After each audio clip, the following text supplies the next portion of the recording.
Hello and welcome back दोस्तों। स्वागत है आप सभी का आपके अपने YouTube channel study circle VC पे।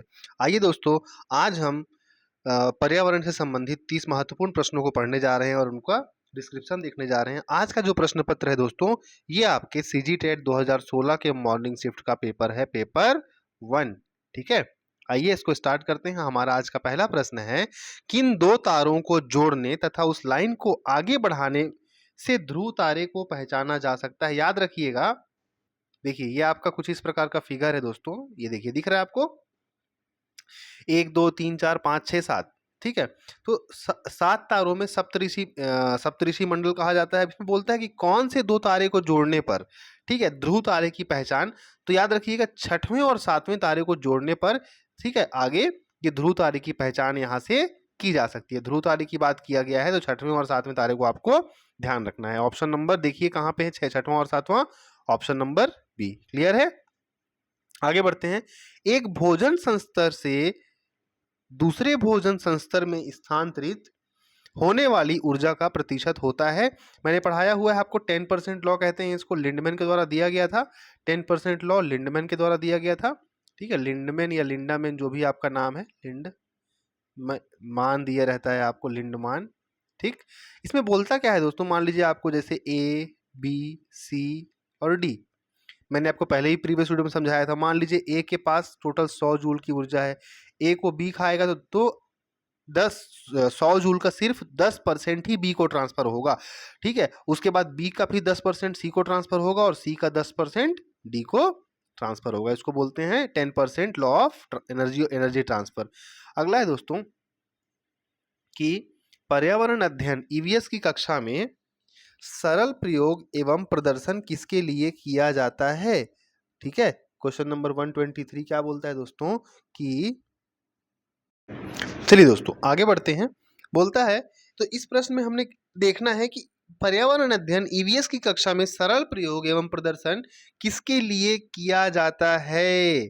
बच्चों को स्वयं को समझने एवं उनका उनकी निरीक्षण क्षमता को बढ़ाने के लिए, उच्च कक्षाओं में क्या किया जाता है का अनुकरण करने के लिए। ये तो गलत है।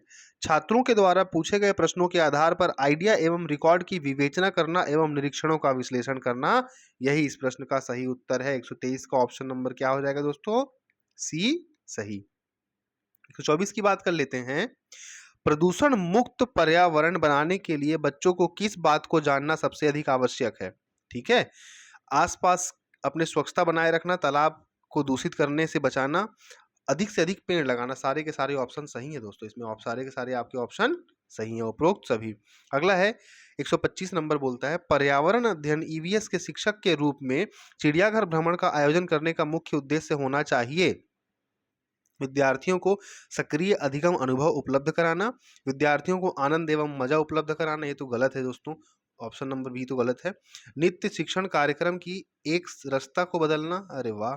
शिक्षा की गुणवत्ता के बारे में अभिभावकों को संतुष्ट करना, गलत है ये भी। ऑप्शन नंबर ए ही सही दिख रहा है, क्लियर कट साफ साफ। ईवीएस के शिक्षक के रूप में क्या सही होगा, तो विद्यार्थियों को सक्रिय अधिगम अनुभव उपलब्ध कराना।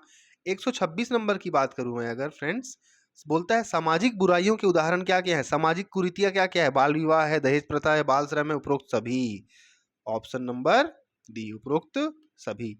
अगला प्रश्न है, तालाब के पानी में फिटकरी डालने के बाद ही उपयोग में लाना चाहिए। बच्चों को इसके संबंध में जागृत करने चाहिए, क्योंकि पानी का रंग साफ करने के लिए नहीं।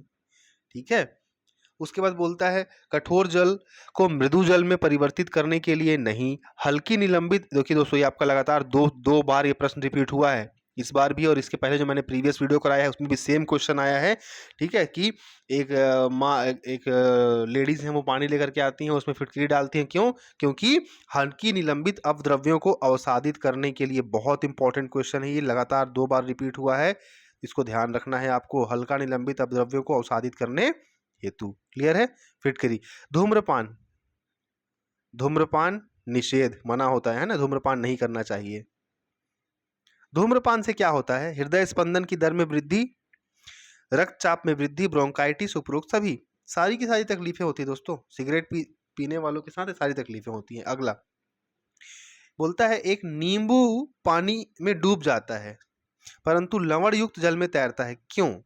लवणीय जल का घनत्व सामान्य जल से अधिक होता है। ठीक है, याद रखिएगा, लवणीय जल मतलब समुद्र का जल। समुद्र के जल का घनत्व नदी के जल के पानी के घनत्व की अपेक्षा अधिक होता है, इसलिए नदी के पानी में की अपेक्षा समुद्र के पानी में तैरना आसान होता है, क्योंकि वहाँ के जल का जो घनत्व होता है वो क्या होता है, अधिक होता है। इस प्रकार पहले ही ऑप्शन आपको यहाँ पे सही दिख जा रहा है। ये एक नींबू जो है दोस्तों, वो पानी में डूब जाता है नॉर्मल पानी में, लेकिन लवण युक्त पानी मतलब खारा पानी, नमकीन पानी में तैरता है। क्यों? क्योंकि नमकीन या खारे पानी या समुद्र के पानी का जल घनत्व क्या होता है, सामान्य पानी से ज्यादा होता है। अगला, यदि आप बच्चों को इस राज्य के उत्तरी हिस्से में टूर पर ले जाते हैं, छत्तीसगढ़ के बच्चों को अगर हम उत्तरी हिस्से में लेकर के जाते हैं तो, तथा कहते हैं कि हाथियों के झुंड के बारे में सही कथनों को चुनिए। अब हाथियों के झुंड के बारे में बता रहे हैं, क्या बात सही है क्या गलत है। देखते हैं आइए क्या क्या सही है इस प्रश्न को। उनका संभावित उत्तर क्या होगा? हाथियों के झुंड में केवल हथनियां और 14-15 वर्ष के बच्चे ही होते हैं। हाथियों के झुंड में किसी एक ही परिवार के सदस्य होते हैं। ठीक है, एक झुंड में हथनियां और बच्चों की संख्या कितनी भी हो सकती है। ठीक है, और ऑप्शन नंबर डी है, झुंड की सबसे बुजुर्ग हथनी ही पूरे झुंड की नेता होती है। चलिए बताता हूं आपको मैं इसके बारे में। जो हाथियों का झुंड होता है दोस्तों, इसमें बेसिकली जो होती हैं वो फीमेल्स होती हैं और बच्चे होते हैं। क्लियर है? और इनकी संख्या कितनी भी हो सकती है, और जिनमें सबसे बुजुर्ग हथनी होगी वही इनकी लीडर होगी। क्लियर है? हाथियों के झुंड में option number C and D are correct. Option number C and D are correct. देख लीजिए कहाँ है C and D. Option number D में आपको दिख रहा होगा सी एवं डी। क्लियर है? आगे बढ़ते हैं। बच्चों को कहें कि वे देखें कि पक्षी अपनी गर्दन व क्यों बहुत अधिक हिला सकते हैं, इसके कारण के संबंध में उनका उत्तर संभावित होगा। दोस्तों याद रखिएगा, मैंने आपको पहले भी बताया हुआ है कि पक्षियों की जो आंखों की पुतलियां होती हैं वो हिल नहीं सकती हैं, वो स्थिर होती हैं, इसलिए वो देखने के लिए अपनी गर्दन को हिलाते हैं। तो पहला क्या है, वो उड़ सकते हैं नहीं, पक्षियों की आंखों की पुतली स्थिर होती है ना। क्लियर है? पक्षियों की आंखों की पुतली स्थिर होती है ना। चलिए अगले प्रश्न की ओर आगे बढ़ते हैं। आपका अगला प्रश्न है 132 नंबर। यदि एक नक्शा आपके सामने है तब उसमें पूर्व दिशा किधर प्रदर्शित होगी? नक्शे के सबसे ऊपरी भाग में, नक्शे के सबसे, चलिए मैं आपको बताता हूँ। देखिए ये है, मान लीजिए आपके एक नक्शे का फ्रेम, सबसे ऊपरी भाग में होता है दोस्तों उत्तर। सबसे ऊपरी भाग में क्या होता है? उत्तर। उसके जस्ट नीचे होता है दक्षिण। ठीक है, नक्शे के लेफ्ट साइड, नक्शे के इस साइड में, इधर वाले साइड में होता है पूर्व, और पूर्व के जस्ट अपोजिट में होता है क्या? पश्चिम। चलिए क्या बोल रहा है, नक्शे के सबसे ऊपरी भाग में पूर्व दिशा की बात कर रहा है, तो ऊपर में क्या है? उत्तर है। नक्शे के सबसे आधारीय भाग मतलब सबसे नीचे वाले भाग में, सबसे नीचे भाग में तो दक्षिण है। आपके दाहिने हाथ की ओर, जी हाँ, मेरे राइट हैंड साइड क्या है? पूर्व है, और लेफ्ट हैंड साइड क्या है? पश्चिम है। Option number C. आपके बाएं हाथ की ओर तो पश्चिम होगा, तो पूर्व की बात किया था। चलिए नेक्स्ट क्वेश्चन है दोस्तों, क्वेश्चन नंबर 133 बोलता है, पर्यावरण अध्ययन की पाठ्य पुस्तकों में विभिन्न प्रकरणों में करके देखो और पता लगाओ खंड शामिल करने का उद्देश्य क्या है? प्रत्यक्ष हस्तपरक अनुभव उपलब्ध कराना, परीक्षा में निष्पादन गलत, वैज्ञानिक शब्दावली की परिभाषाएं गलत, घर में विद्यार्थियों को व्यस्त रखना। सारे ऑप्शन तो गलत हैं, क्लियर दिख रहा है, बी सी डी तो गलत है। आपके बी सी और डी तो गलत हैं। प्रत्यक्ष हस्तपरक अनुभव उपलब्ध कराना तुरंत बच्चे करें और सीखें, है ना। चलिए अगला प्रश्न है 134 है, सभी प्रकार के पारिस्थितिक तंत्रों के लिए ऊर्जा का प्रमुख स्रोत क्या है? सूर्य, हरे पौधे, महासागर या वन? सबके लिए ऊर्जा का एक ही स्रोत है, सूर्य। प्राकृतिक स्रोत अगर हम पूछेंगे तो। अगला है दोस्तों, आकाश में तड़ित चालक की घटना तब होती है जब दो बादल, अरे ये तो विज्ञान का प्रश्न आपसे पूछ लिया है। आकाश में तड़ित चालक, बहुत जोर से बिजली कड़कती है, ठीक है, ये घटना कब होती है? जब दो बादल विद्युत आवेश का आदान प्रदान करते हैं? नहीं, जब दो बादल आपस में टकराते हैं दोस्तों। जब बहुत तेज कड़कड़ाने की आवाज कब आएगी? जब दो बादल आपस में बहुत तेज गति से क्या करेंगे? टकराते हैं, एक दूसरे से बहुत तेज गति से टकराते हैं, तो उसमें से क्या होता है? आपका तड़ित चालक होता है। अगला, पर्यावरण अध्ययन की कक्षा में कविता एवं कहानियों के उपयोग से किसमें मदद मिलती है? कविता कहानी से किसमें मदद मिलेगी? विद्यार्थियों की ऊर्जा को सही दिशा में लाने के लिए? जी नहीं। विद्यार्थियों के मध्य भाषा एवं सांस्कृतिक विविधता, ये भी गलत है। पहला भी गलत हो गया, दूसरा भी गलत हो गया। तीसरा और चौथा पढ़ते हैं। स्थानीय एवं वैश्विक स्तर पर विश्व की प्रकृति की कल्पना एवं उसके दोहन की क्षमता बढ़ाने में, बिल्कुल यही आंसर आपका सही है। कक्षा को मजेदार बनाना, ये भी गलत, मजेदार तो खुद गलत है। ऑप्शन नंबर सी जो हो जाएगा इस प्रश्न का सही उत्तर हो जाएगा। आगे बढ़ते हैं फ्रेंड्स, अगला है राष्ट्रीय पाठ्यचर्या रूपरेखा एनसीएफ 2005। कई बार तो क्वेश्चन पूछा है, मैं आपको पहले ही बोला हूं कि एनसीएफ क्या, तो एनसीएफ 2005 ध्यान रखना है, ठीक है। चलिए, एनसीएफ 2005 के अनुसार प्राथमिक स्तर पर पर्यावरण अध्ययन शिक्षण ईवीएस का सबसे प्रमुख उद्देश्य क्या होना चाहिए? स्वतंत्र रूप से प्रयोग करने की कुशलता अर्जित करना नहीं, कक्षीय अधिगम को विद्यालय के बाहर जीवन से जोड़ना जी नहीं, ये भी गलत, विषय के आधारभूत सिद्धांतों का स्मरण, गलत, स्मरण की बात कर दिया है, विषय की आधारभूत संरचनाओं की समझ विकसित करना, जी हाँ ये एकदम 100% सही है। क्लियर, प्रमुख उद्देश्य क्या होना चाहिए ईवीएस का? विषय की आधारभूत संकल्पनाओं की समझ विकसित करना। अगला प्रश्न है दोस्तों, निम्न में से कौन सी शिक्षण योजना खाद्य श्रृंखला को पढ़ाने में विद्यार्थियों की अधिकतम भागीदारी के लिए सबसे प्रभावी होगा? ठीक है, प्रश्न क्रमांक 138 की बात कर लेते हैं। सबसे प्रभावी क्या होगा? विभिन्न आवासों में चलने वाली संभावित खाद्य श्रृंखलाओं को खोज करने के लिए विद्यार्थियों को कहना जी नहीं, विद्यार्थियों को इंटरनेट से संबंधित जानकारी एकत्र करने के लिए कहना नहीं, क्यों ऐसा बोलेंगे, ब्लैक बोर्ड पर लिखी विभिन्न खाद्य श्रृंखलाओं के लिए सभी उदाहरणों को देकर लिखने के लिए विद्यार्थियों से कहना नहीं, जीवों के प्ले कार्ड बनाना और विद्यार्थियों के समूहों का विभिन्न खाद्य श्रृंखलाओं को सोचते हुए उन्हें व्यवस्थित करने के लिए कहना, यह आपका सबसे प्रभावी तरीका होगा। ठीक है, ऑप्शन नंबर डी।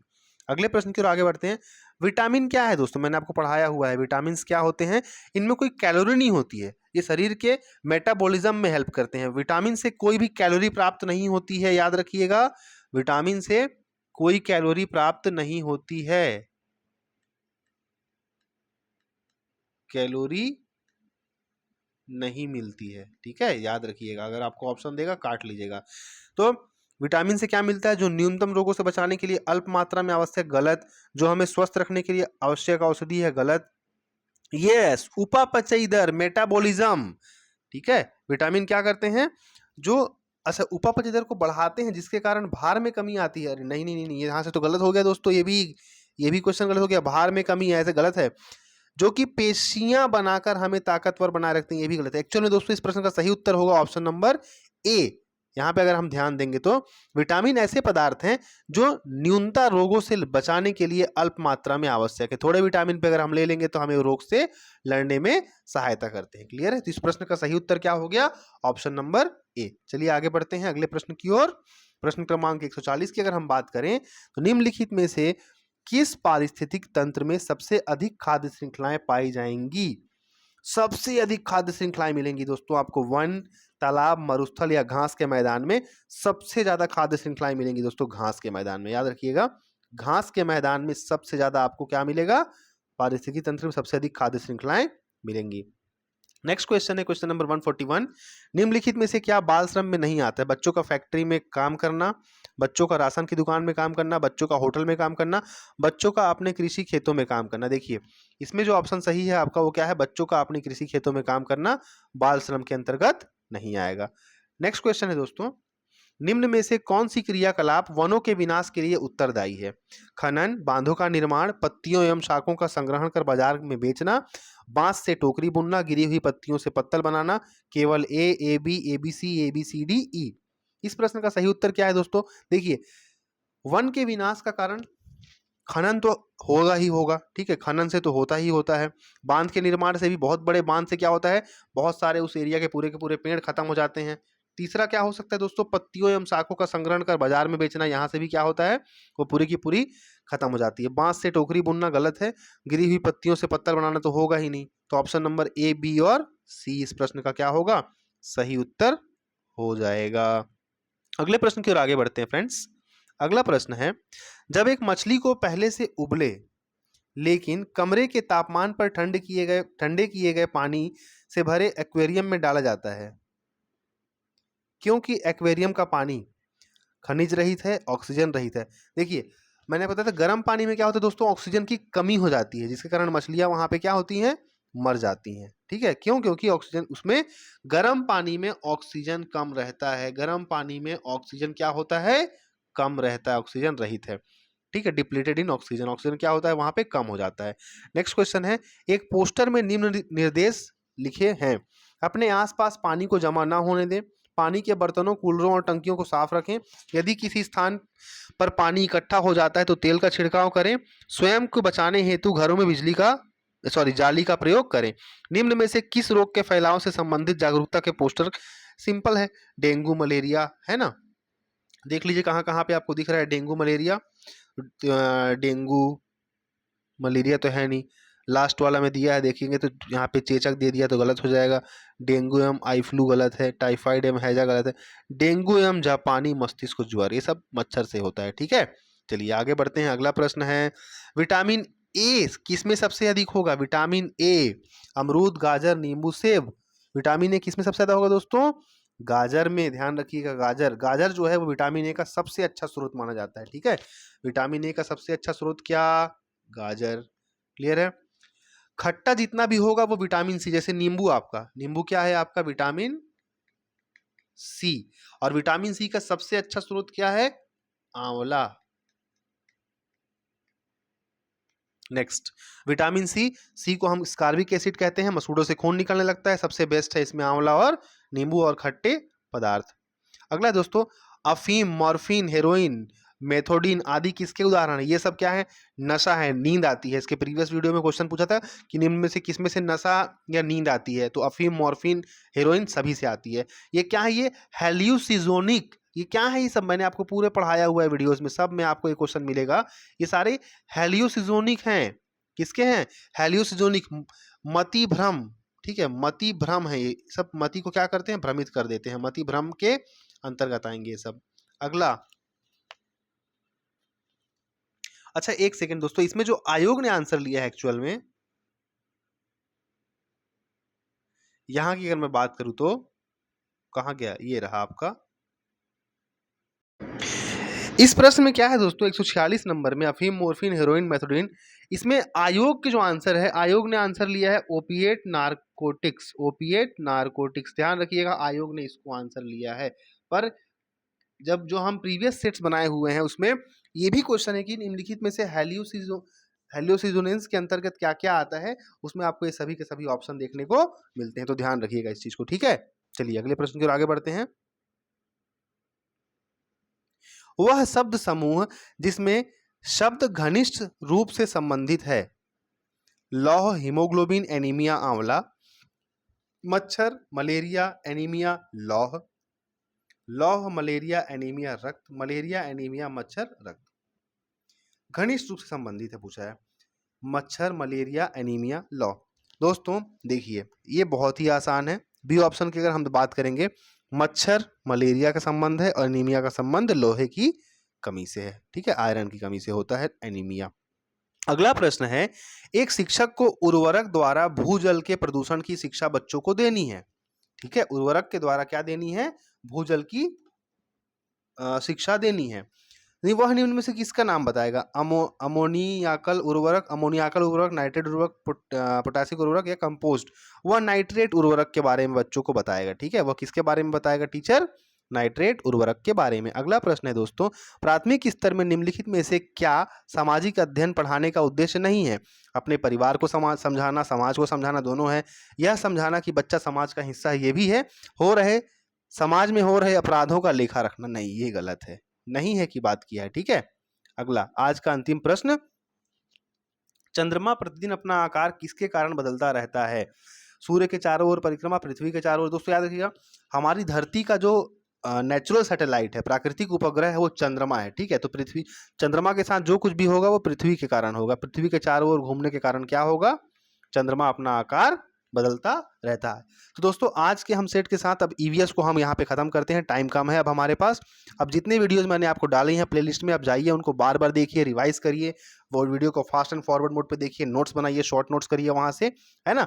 और इसी तरह से ईवीएस यहाँ पे हम कंप्लीट करते हैं 2016। अगर इसके बाद भी कुछ इंपॉर्टेंट टॉपिक रहेगा तो मैं उसको आपको अलग से बीच में छोटे शॉर्ट वीडियोस, 2-2, 3-3 मिनट की वीडियोस, 4 मिनट की वीडियोस में कंप्लीट करा दूंगा।